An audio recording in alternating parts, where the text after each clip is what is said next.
breath and heartbeat, round and round, oh, the cycle round.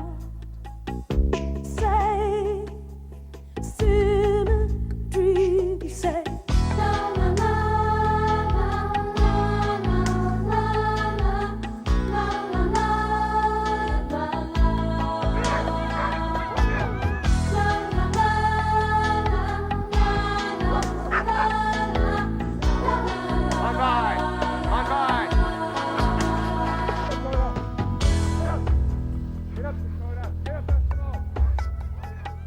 Every single person in Canada has a connection with our forests in some way, and each one of those people should have a stake in its future. We have a great variety in our forest.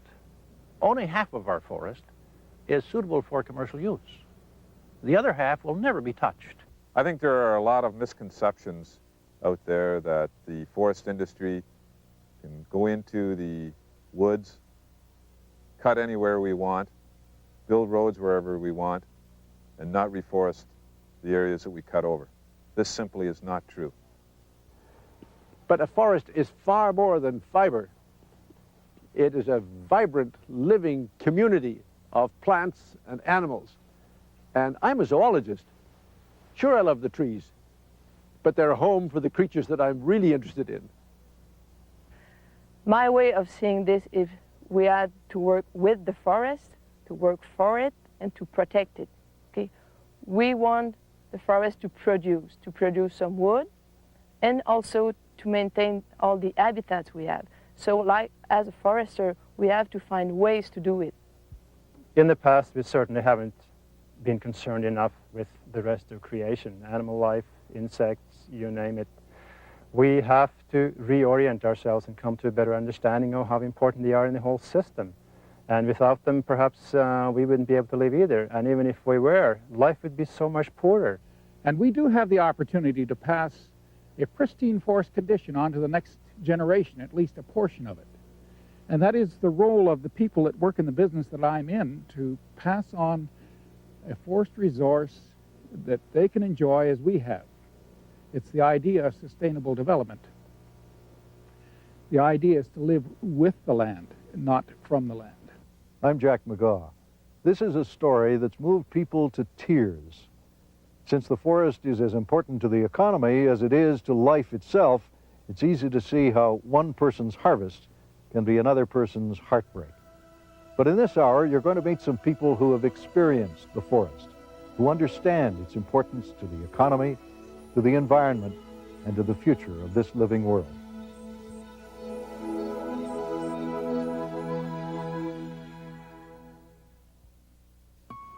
Historically, the forest has given us the means to exist on Earth. It even supplied the wood that built the ships that brought us here in the first place 500 years ago. When it's standing tall, it provides a vital habitat for wildlife. And when it's cut, it opens a whole world of comfort and convenience for us. We're now beginning to understand what a critical balancing act that is. Almost half of Canada is covered with forest. It represents 10% of all the forest in the world. Those trees have created for Canada a multi-billion-dollar industry. In fact, world leadership in the manufacture and export of forest products. It's also provided the setting for a multi-billion-dollar world-class tourist industry. The forest is part of a finely tuned ecosystem that provides a natural habitat for flora, fauna, and fish, watershed protection, and an elaborate filter that clears and enriches our air and water. It seems almost invincible, a vastly complex pattern of life in delicate balance, capable of surviving devastation by fire, insects, disease, and us. This is Peggy's Cove, the quintessential Nova Scotia fishing village settled by 6 families back in 1811. But if you look beyond the granite hard rock which rolls down into the waters of St. Margaret's Bay, which is part of the Atlantic Ocean, you realize that the history of this country is carved in wood. Wood from the nearby forests built the houses, the storage sheds, the docks, the fishing boats, the oars, the traps, and even the markers. Prior to European contact, Native Canadians used trees from the forest to build longhouses and totem poles. On the prairie, they used wooden poles as support for their teepees. Wood was the main source of fuel for warmth and cooking. In order to understand the history of our forest, let's look back to the time when what is now Canada, or the New World, was being settled by Europeans. The forest industry in those early days relied on powerful men, working with horses, oxen, steam engines, and boats. During the 20s and 30s, for entertainment on Sundays, loggers would build brag loads on sleigh runners that required men with PVs to get them started on icy roads. There was always room for a little fun. During the homestead years on the prairies, poplar was bucked and split into firewood to fuel the wood furnaces of farm homes. The trees were felled by axe and hauled to the farmstead by horse and sleigh. It was then cut into lengths by groups of neighbors helping each other. The bush, as they called it, had a magical quality. By today's standards, the work was tough and tedious. Trees were cut by hand, felled, bucked, and then hauled by horses. There were few sounds other than the sawing of a crosscut saw or the jingle of harnesses. Sometimes waterways were used to move logs to the mill site. During the winter months, the heavy timbers were dumped on the thick ice of lakes and rivers to be later boomed and driven downstream. There it was sawn into various sizes and shipped by truck, train, and boat to the people who needed it. Back in those days, the forest industry in Canada was almost invisible. People didn't know what was happening out there in the bush, and they didn't really care. But when logging moved closer to them, and when the landscape began to change, they decided it was time to speak out. Forestry in British Columbia over the last century has been a mining operation, not a forestry operation. They're liquidating, in their terms, the old growth forests, the stored living product of 1,000 years of development. I often hear it said that we have to set aside more old growth for park purposes or recreation or ecological reserves. This is true, I believe we should, but we mustn't forget that at least half of the forest on the coast will never be logged anyway. Much of this is old growth. The people who ask the question don't understand that there's already a vast area that is set aside de facto because it has no commercial value. But it's beautiful forest, beautiful recreation area. Did you know that? Half the forest on the coast will never be cut. We have to take steps now to protect the environment. It's part of all of us. As the old Indian saying says, land does not belong to man, man belongs to the land. It's very true, and every Canadian from every walk of life would agree with you with that, except they think that we protect the environment at the expense of jobs and the economy. This is nonsense. This is the biggest farce. Now, what people should see is that first, a forest is a living thing. It will grow. Okay, that's just natural that at the time of the forest, it will be down by a blowdown, by wind, by fire, by insect, or by people who come to harvest it. Okay, that I think the first thing that people should know. Another thing is that we knew what we do in the forest. Okay, we are people that really mean that the planification is the basis, and we are acting according to that. Okay, we don't just go in the bush and cut the trees and leave it back. We would want to make sure that the timber supply and the forest would always be there for us like industry, and for us like forester, and for us like people. I think it's really important not to paint forestry all across Canada with the same brush. Forestry in Nova Scotia is very different from forestry in British Columbia, for example, or Ontario or Quebec. And I think when people have an image of forestry, they look at it and they say, well, it's the same all over. I think in general, Canadians are very proud of their forests and they have a sense of stewardship. But I think we have to work together to solve these problems. And personally, because I'm an educator, I believe in the non-confrontational approach. What are you doing wrong and how can I help you do it right? And here are the steps that you have to do, and here are the things that you have to do. And I think that's the approach that has to be taken if we're really going to change the way forestry is done in this country. Well, as many of us are aware, that we live in a real pressure cooker of a world. And the forests provide a refuge for us to escape to once in a while to sort of preserve our sanity. We need to get out and get alone with nature once in a while. Many people require this, and the Forest Service is determined to manage the forests in a way that there will be always some wilderness out there for the people of this province to use. Many of the original forests of Nova Scotia have regenerated into thick stands of mature trees.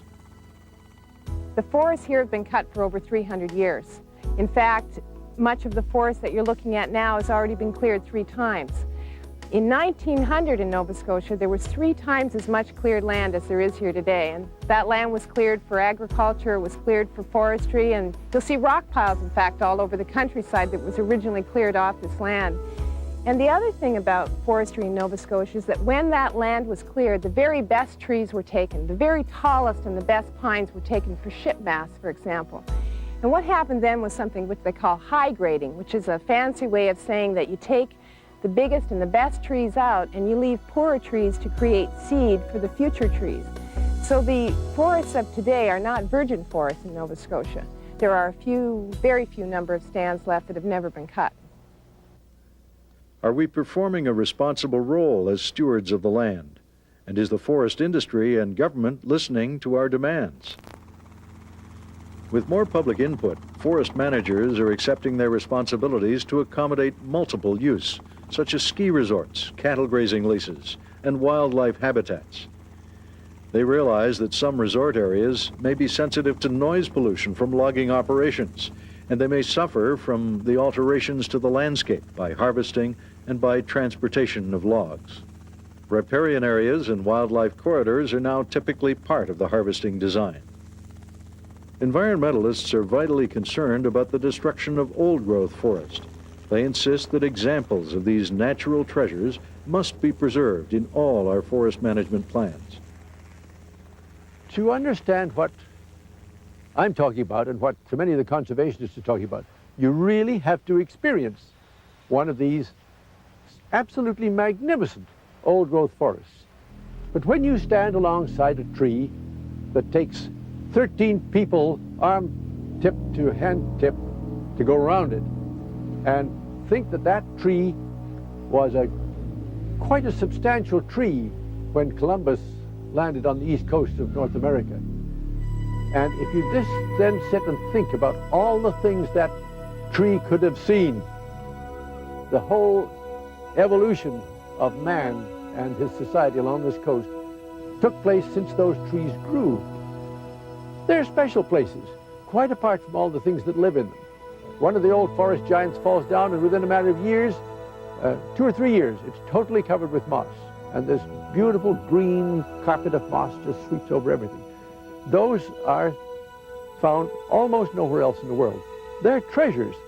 They're Canadian heritage that we jolly well have to protect. This tree is probably 400 years old, and it's about 15 stories high. You know, it's easy to be poetic about trees because they're so beautiful, so friendly, and so useful. After all, among other things, they provide much of the oxygen we need to breathe. They provide the lumber to build our houses, the wood to heat them, and even the paper we need to communicate with one another. The urban population has never really visited the forest. Only a tiny fraction of our people have gone out into the woods and seen the old-growth forest or indeed the new plantation. They wouldn't know a new plantation from an old forest, many of them. But they're worried, and they should be reassured, and we haven't done that. They have a right to be reassured. We've done a very poor job in the forest community of informing the urban population. I would be afraid, too, if I thought the last remaining untouched forests were going to be facing the chainsaw. I would be worried, too, if I thought it was all going to be clear-cut. The fact that it's not has escaped the attention of many people. What schooling is required to become a professional forester in Canada? The answer, 4 years of university plus a 2-year probation period to become a registered professional forester.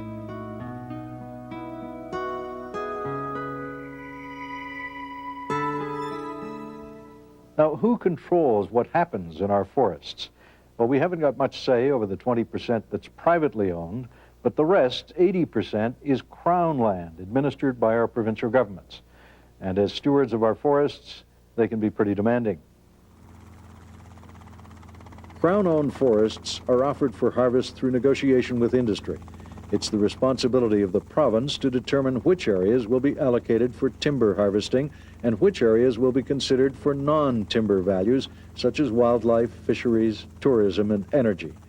The province then issues a forest management agreement describing rights and responsibilities. The company then proceeds with inventory assessments, road building, bridge construction, and the preparation to begin harvesting and plans for regeneration of the new forest. Machines do most of the tree cutting today. They're called feller bunchers.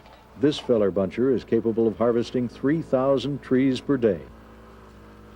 This machine cuts, limbs, bucks, and stacks on site, protecting much of the forest floor from erosion. For full-length trees, special machines called forwarders or skidders with oversized tires move the trees to a landing at a logging road where they're limbed and cut to length to be loaded and hauled by trucks to a mill, sometimes many miles away. Areas logged or harvested may be in the form of cut blocks, as we see here in northern Alberta. The cut block system requires good planning to provide continuous habitat for wildlife and sustainable growth through natural and maybe artificial reforestation. When the first cut is regenerated to an acceptable or required stage, the remaining blocks are then harvested. This method is called two-pass logging. Some biologists are even suggesting that harvesting should be extended to 3 or 4 passes to soften the impact of habitat damage.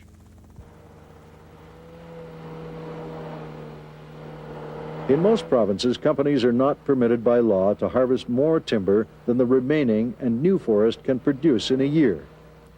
The actual amount a company is permitted to cut is called the annual allowable cut.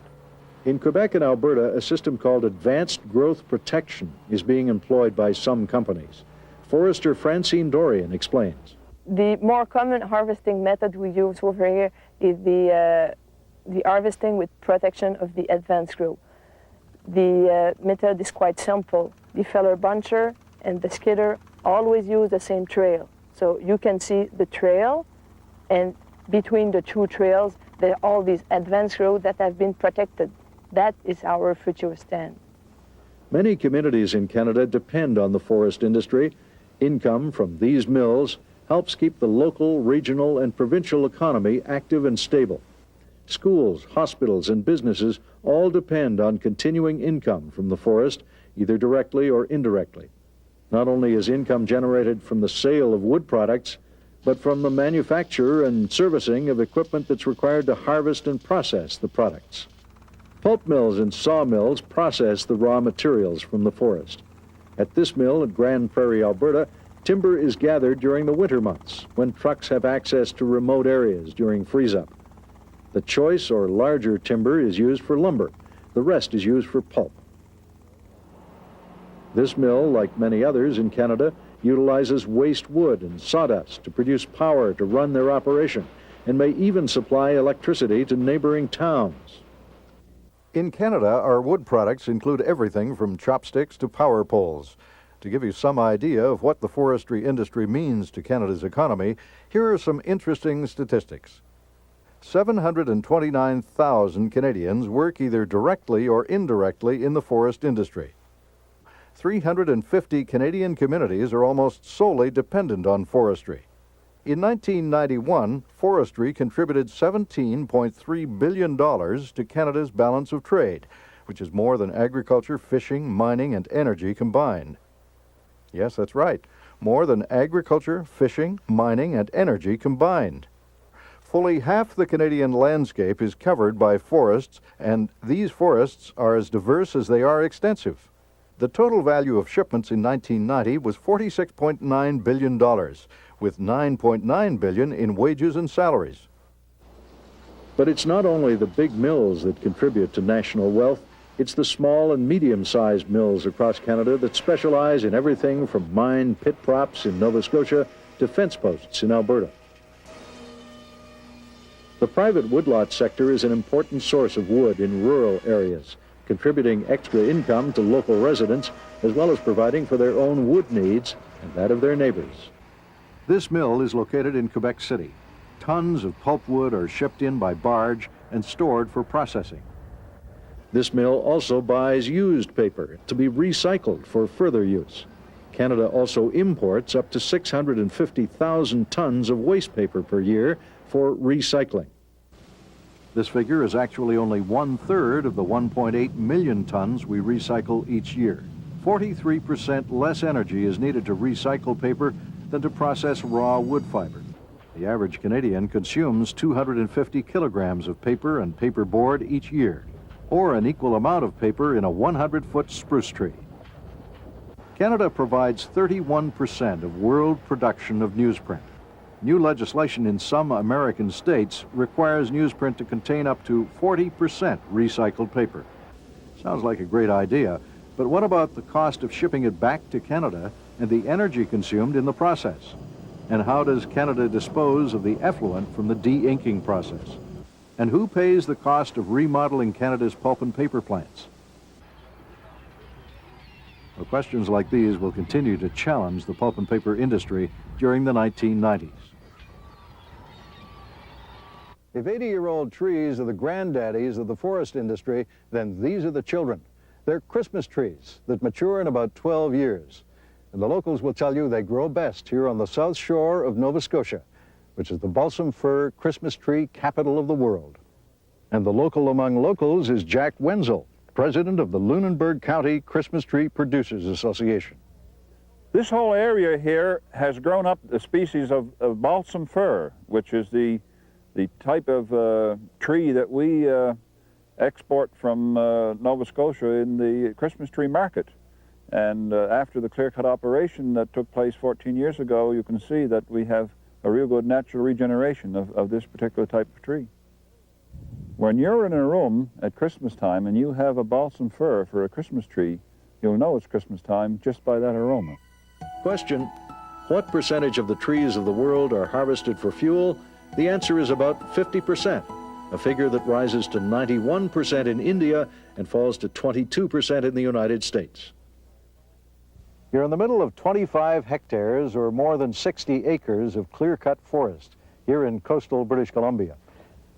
That black stump was once a red cedar tree cut down over 85 years ago in the first harvest. This was a Douglas fir cut down 4 years ago in the second harvest. Now, some environmentalists would look out upon this and say that's clear evidence of man's inhumanity to nature. Foresters would say it's the beginning of a new forest. The logging industry is so vital to the economic and social history of British Columbia that it's celebrated in a museum here at Duncan, north of Victoria. Up to 500 tourists a day climb aboard the steam-driven train behind me to be transported back to the days when men really were hewers of wood.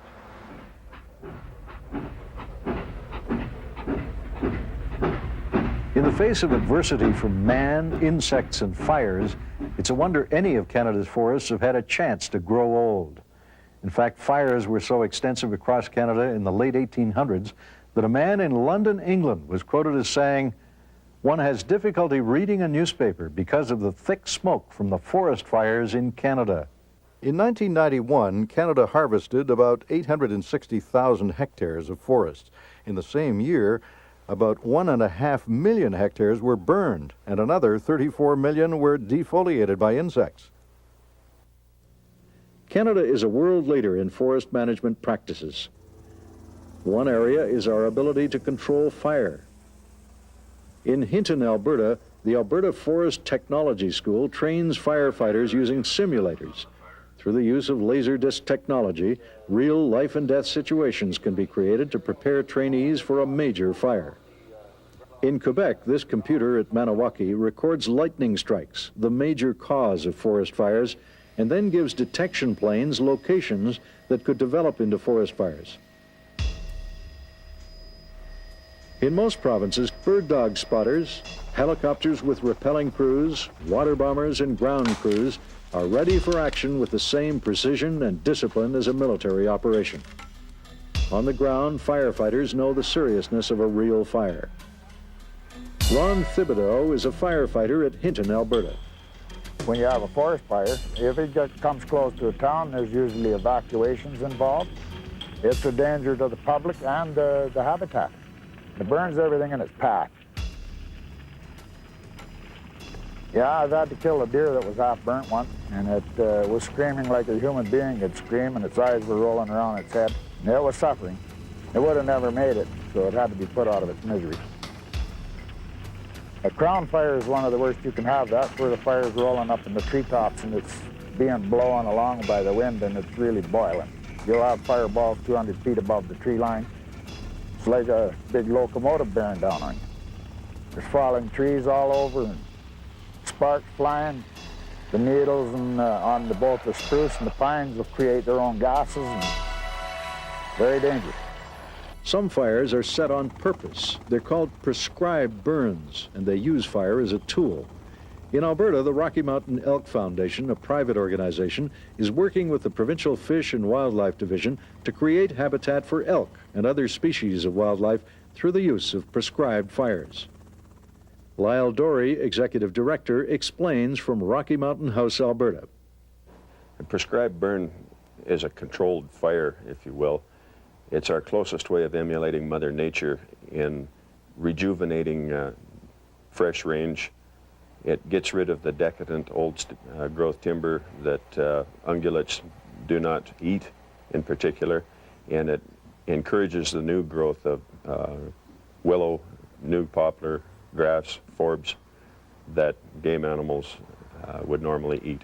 Prescribed burning, as we see it now, done by under the auspices of the Alberta government, is a very positive step towards returning some of the natural processes and creating habitat for wildlife. The Rocky Mountain Elk Foundation supports this. I think most environmental groups would support it as well. Prescribed burn program is a long-term project benefiting habitat far into the future. Today is the best day there is to start preparing for the future. What we do today will affect habitat 20 years down the road, 40 years down the road. And if we don't start working on it today, we will lose it before that 20-year period. The forest has other natural enemies, and one of them is the deadly spruce budworm. After causing massive damage in Quebec and the Maritime provinces, other areas of Canada are taking no chances. Some provinces are using a biological control agent commonly referred to as BT. Throughout Canada's forests, chemical insecticide spraying has decreased dramatically, about 75%, whereas the use of more environmentally friendly products like BT has risen from 4% in 1980 to 64% in 1990. In some provinces, chemical herbicides for weed and unwanted plant growth are used in forestry as they are in agriculture and in our homes. In other provinces, these materials are available only to farmers. Long-term effects from these herbicides continue to be controversial. Research is being undertaken to learn more about their impact. In my opinion, as a scientist, I don't think the public should be afraid of the use of glyphosate in the forestry, because we have spent a lot of money and a lot of effort, a lot of our time, hundreds of people involved in this research. We know it's safe, and we know we need this tool to manage our forest. The history of pesticide use is wrought with problems. The water contamination, fish and wildlife, human contamination, Agent Orange in Vietnam, you name it. We are told by forestry industry that, and government that the regulatory system is much better today, and that the new herbicides being used, such as glyphosate, Roundup, Vision, are environmentally friendly. But we have done our own research, and the verdict is not in. It's far better to leave herbicides behind and come up with more ecologically sound pest management practices. I'm an environmentalist. I'm a down-to-the-earth type. I actually going out there and dig the dirt, grab the dirty water, and do the work. I'm looking into very small details. I want to know how it happened and what will happen, what's the consequences of the use. But so far, I haven't found anything negative against the use of glyphosate. Live and let live. You know, we don't need to spray chemicals and everything we don't like, whether it's dandelions or insects. It's not a perfect place to live. We should recognize that, but it's a wonderful place just the same, and it would be so much diminished if we lost any more species than we do now, whether it be plants or animals. It is very important, and it is our duty as a forester to guard our national treasure for our forest, for our environment, for the wildlife, for the beautiful water, the river, and for the people to enjoy as well as for the economic reason. So who are the foresters? Are they really bandits, as they're often portrayed, robbing us of our natural resources? Well, if you know your history, you'll realize that some of the early foresters were pioneer conservationists. And today, it's the forester who is instrumental in developing some of the new forest management agreements between industry and government. Craig Boddy is a forester in Ontario. During the timber management planning process, there are many opportunities for the public to get involved. The planning process takes about 1.5 years to 2 years to complete. And during that time, the public is given 4 opportunities to get involved in and comment on the planning process. Peter Botelier is a forester in Alberta. I believe putting things in perspective is a challenge for people in the forest industry in the coming years. We've heard an awful lot of the negatives of clear cutting and various harvesting systems, and to really understand that it's a silvics of the various tree species that we're working with, and some tree species require an area to be cleared of other vegetation in order that they can grow. Those are the shade-intolerant species such as the lodgepole pine or the aspen. Therefore, what you really are dealing with is the size of the clear cut that you're talking about, and we tend to look at a clear cut as a patch cut. We integrate it with a reserve system. In other words, we will only cut up to 1/2 of any area, and that includes the merchantable timber. So therefore, you've got all of your steep slopes, your creek reserves, your springs and sensitive areas, which will never be harvested, and they can be maintained in an old growth type of mode per se. But really, we need to look at the detail of the silvics of each species and do what's right for the different forest species. White spruce, which is an area that is a species that is shade tolerant, is a very different form of management than pine, for example. And it's important for people to understand the details and be able to put these things into perspective for themselves. Stan Coleman is a forester in British Columbia. We're doing what our scientists and biologists tell us to do, and we're listening to what the public wants too. And that's a tough one, because forestry is an art as well as a science. And when you put the two together, you're trying to, I'd like to keep as much to science as possible, but you can't ignore the social, the aesthetic, the spiritual values of it as well.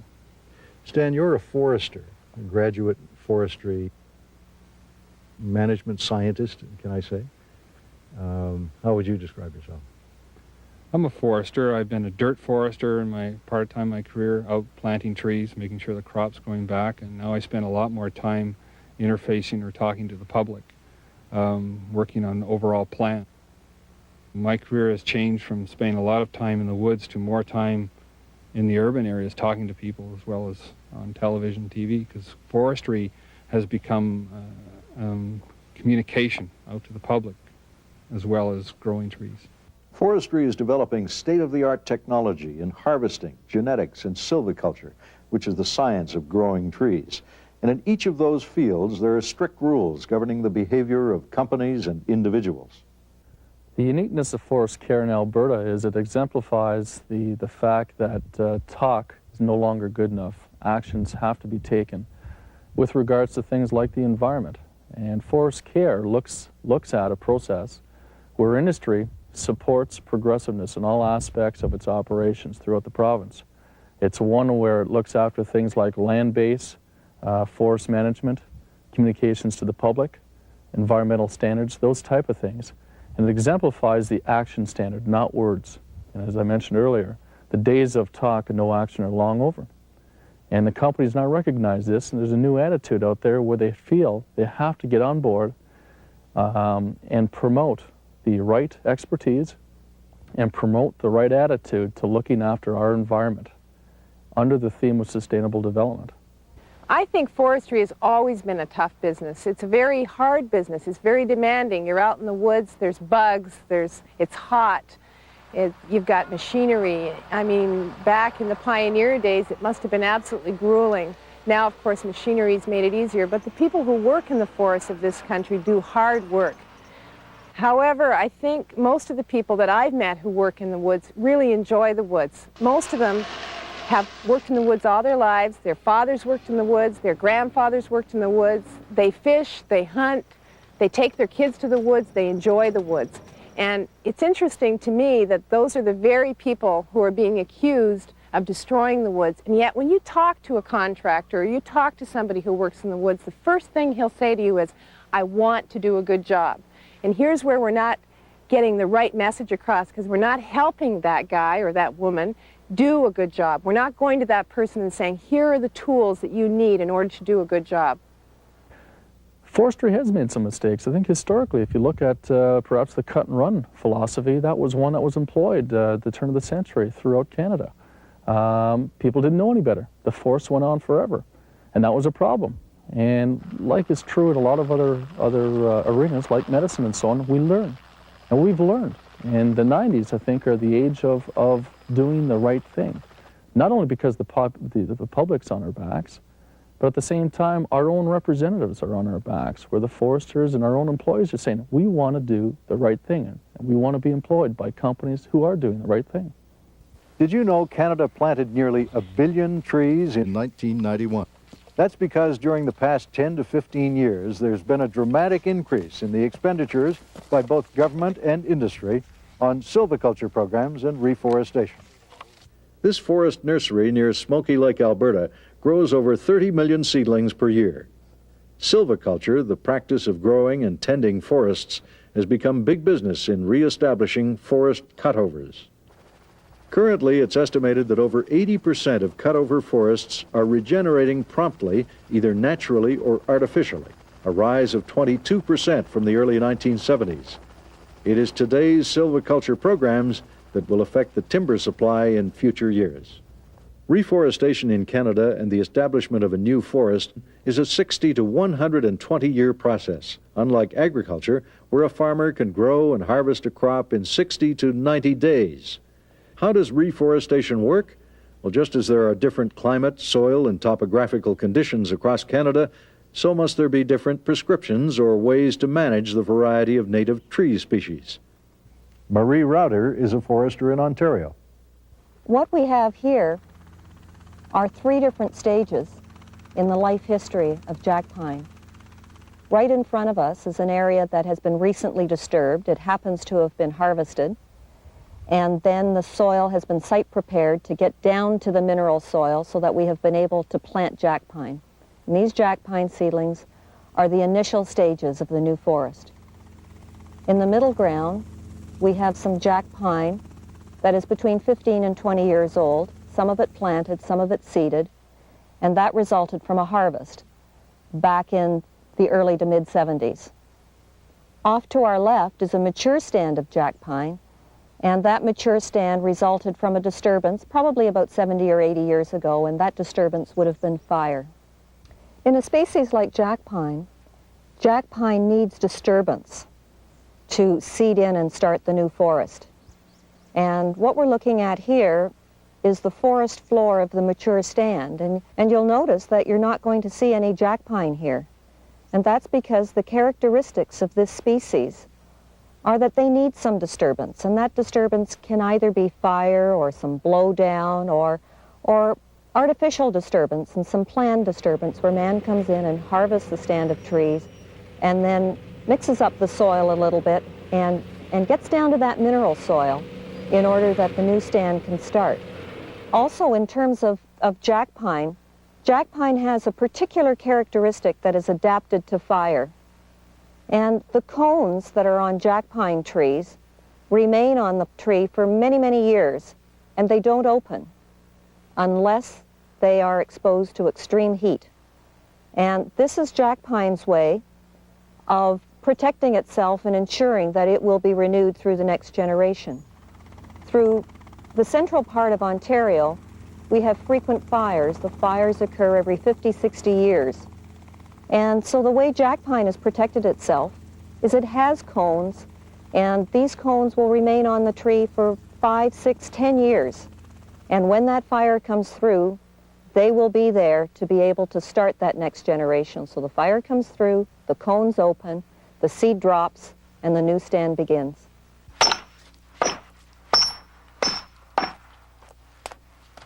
Give me a line.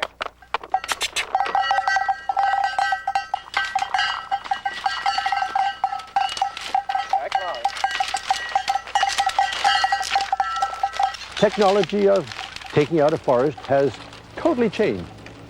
With the very fine chainsaws, with the huge equipment, the forest can be taken out at an unbelievable rate. I think we can afford to set more land aside, but it depends on the degree to which we're prepared to exercise stewardship on the whole forest. We have to manage our industrial forests more intensively if we're going to be able to afford all these other things. And I think it can be done.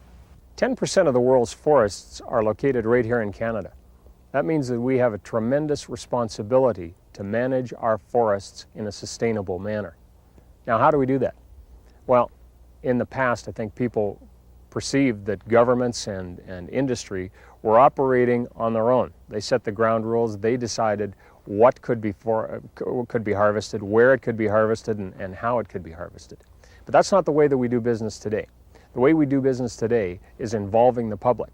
There are annual harvesting plans that have to be filed by our forest companies, and those plans are created with public input. So if you're interested in these kinds of issues, get involved. Get involved with your government, get involved with the forest companies that are operating in your area. We need your input. Your input is important. It will ensure that our forests are managed in a sustainable manner. The men and women with jobs in the forest industry are proud of what they do. Just like you and me, they're making a living, building a career. But more than that, forestry is a lifestyle. The fact is, there are 350 communities across Canada who depend on the forest industry for their existence. What is biodiversity? Biodiversity is the variation within a forest ecosystem of all life forms in a given area over time. The microorganisms, birds and mammals, young and mature stands of trees. Well, there's a lot to think about. The people who live in the forest, who work in it, the people who study it, are all warning us that we're consuming wood fiber at an alarming rate. But their words are also comforting. They're telling us that we can, with proper and careful forest and wildlife management, bring into balance our social, spiritual, and economic needs with the needs of all life on Earth, maybe forever. I'm Jack McGraw. It's a living world, born and bred and heartbeat, round and round, oh, the cycle round, safe symmetry, we say. Travel arrangements for the production staff of This Living World were provided by Northwest Airlines. Hotel accommodation for the production staff was provided by Edmonton Hilton.